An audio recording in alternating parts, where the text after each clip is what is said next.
नमस्कार दोस्तों, welcome to एडियोमेटिक learning.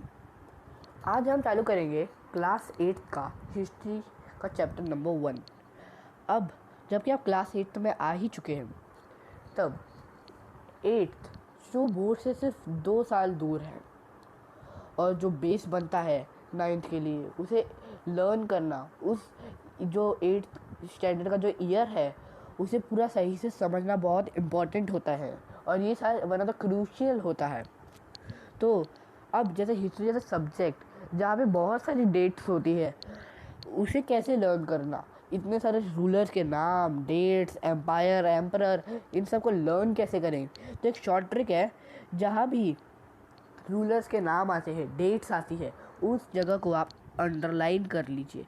अब इससे क्या होगा, इससे अब आप सोचोगे अंडरलाइन करने से क्या होगा। अंडरलाइन जब आप करेंगे तो आपको याद रहेगा कि आपने इसे अंडरलाइन किया है, और जब आप बुक खोल के जब रिवीजन करने जाएंगे तब आपको वो अंडरलाइन किया हुआ शब्द सबसे पहले दिखेगा। तो इसलिए वो आपका हेल्प करेगा एग्ज़ाम्स के समय भी। जो अब हम पढ़ने वाले हैं चैप्टर नंबर 1, हाउ, व्हेन और वेयर। अब इसका नाम ही बता रहा है ये सब चैप्टर किस चीज़ पे बेस्ड है पूरा, हाउ, व्हेन एंड वेयर। तो आई गेस आपको मतलब पता ही होगा हाउ, व्हेन और वेयर का, तो फिर भी मैं आपको बताता हूँ। हाउ यानी कैसे, व्हेन कब, वेयर कहाँ। और ये किस चीज़ पे बात चल रही है, इसकी इंडियन हिस्ट्री के ऊपर बात। व्हाट इज़ हिस्ट्री, ये पढ़े आप 6 से पढ़ते हुए आ रहे हैं, और अगर कोई आपको एग्ज़ाम में लिख दे व्हाट इज़ हिस्ट्री, क्वेश्चन आ जाए, आप आंसर में क्या लिखोगे, सिर्फ इतिहास, वो रॉन्ग हो जाएगा। आपको यहाँ पर डेफिनेशन लिखना पड़ेगा, और सिंपल डेफिनेशन जो बोल रहा हूँ, चाहे तो आप खुद से भी कोई डेफिनेशन बना सकते हैं, पर वो सेंसिबल होना चाहिए। पर अगर नहीं मिले तो ये वाला डेफिनेशन भी बहुत ईजी है। History is a study of past and analysing it in modern time. यानी जो प्रीवियस ईयर्स में जो इवेंट्स हुए हैं उन सबको पढ़ना, मॉडर्न टाइम में उसे एनालाइज करना। अब एनालाइजिंग से यहाँ पे क्या मतलब निकलता है, एनालाइजिंग का मतलब निकलता है what was the motive behind a thing, मतलब क्या इनका इंटेंशन क्या था, क्या वो चीज़ गलत थी, उसका बाद में जाके क्या इफ़ेक्ट हुआ, तो उस चीज़ को ही हम एनालाइज कहते हैं। History is synonymous with dates, therefore history is equal to dates. तो लोगों को मोस्टली हिस्ट्री इसलिए बोरिंग लगता है क्योंकि उसमें इतने सारे डेट्स हैं, इतने सारे रूलर्स के नाम हैं।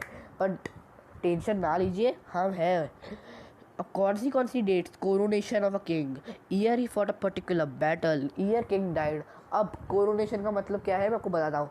जब कोई मतलब राजकुमार, जब कोई राजा बनता है, जब कोई भी इंसान जब राजा बनता है, तो उस समय को कोरोनेशन कहते हैं। जब वो थ्रोन पे बैठता है और उसके ऊपर क्राउन प्लेस होता है, यानी राज्य अभिषेक या राज तिलक जैसे बोल सकते हैं हम। व्हाट इज पीरियडाइजेशन, अब ये शब्द है क्या, आपने पहली बार सुना होगा तो आप ये होगा ये कौन सा शब्द है।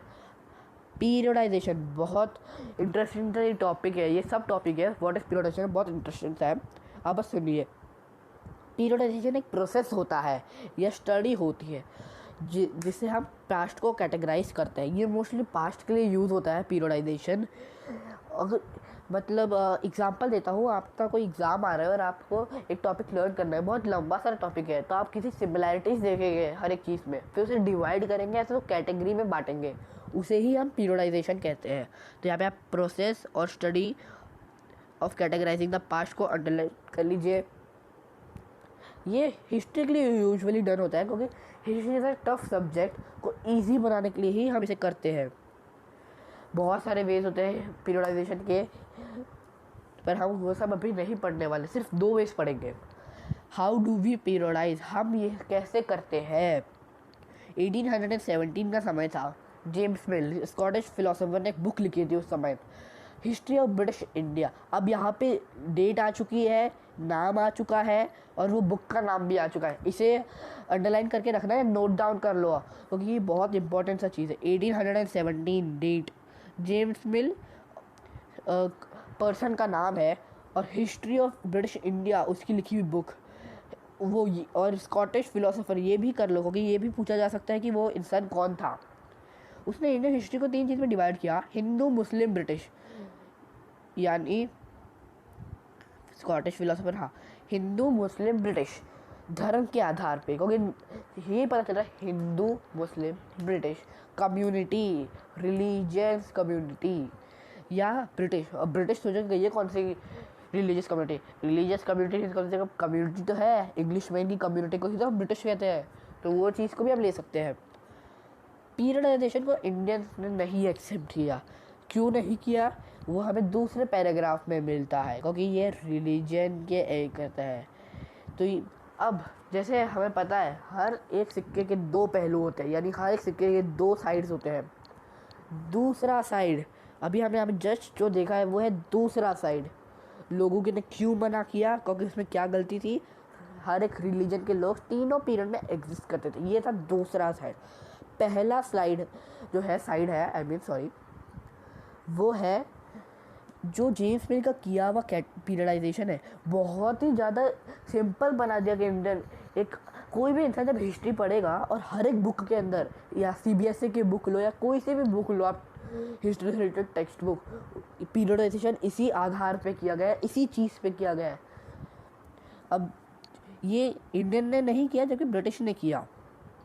According to James Mill, before British arrived in India, Indian were living in dark age, यानी जब जेम्स मिल के अकॉर्डिंग जब ब्रिटिश इंडिया में नहीं आए थे उससे पहले का समय इंडियन डार्क एज में रह रहे थे। उसके अकॉर्डिंग वो इलिटरेट थे, और उसके अकॉर्डिंग ही देखो हमें आप पता चल रहा है British for people of progress, उसमें उसने ही लिखा था।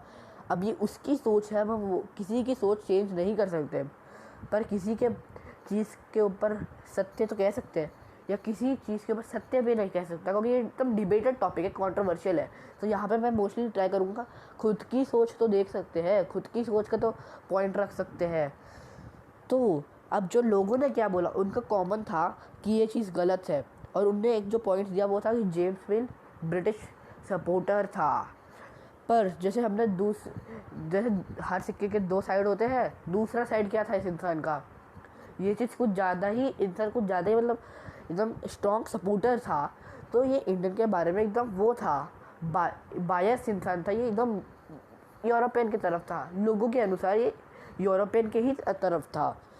और पहला स्लाइड अच्छा जो साइड है वो है ये इस इंसान की जो लिखी हुई बुक्स है वो बहुत काम की बुक्स है, इंडियन हिस्टोरियन के लिए वन ऑफ द मेजर चीज़ है। पीरियडाइजेशन 3 चीज़ में भी किया गया है दूसरे मेथड में, वो है एंशिएंट, मेडिवल, मॉडर्न। ये चीज़ का बेस बना था टेक्नोलॉजी।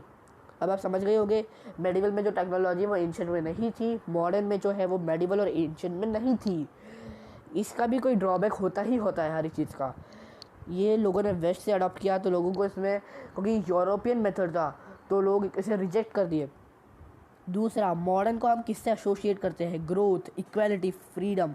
ग्रोथ यानी तरक्की, इक्वालिटी यानी समानता, फ्रीडम यानी आज़ादी, जो ब्रिटिश रूल में नहीं थी। तो इसलिए इसे कह सकते हैं ये चीज़ भी गलत थी। अब ये चीज़ अच्छी भी थी क्योंकि इसे one of the best way भी कहा जाता है, और लोगों ने जेम्स मिल के मेथड की जगह इसे अपनाया था। दूसरा चीज़, यहाँ पे मॉडर्न को हम रॉन्गली इंटरप्रेट कर रहे हैं, यानी हम यहाँ पे मॉडर्न यहाँ पे यूज़ नहीं हो सकता, क्योंकि मॉडर्न में जो क्वालिटीज़ होती हैं वो उस समय ब्रिटिश राज में नहीं थी। तो आज के लिए सिर्फ इतना ही। हम नेक्स्ट पार्ट में कॉलोनाइजेशन और उसके आगे की चीज़ें पढ़ने वाले हैं। Thank you and have a nice day.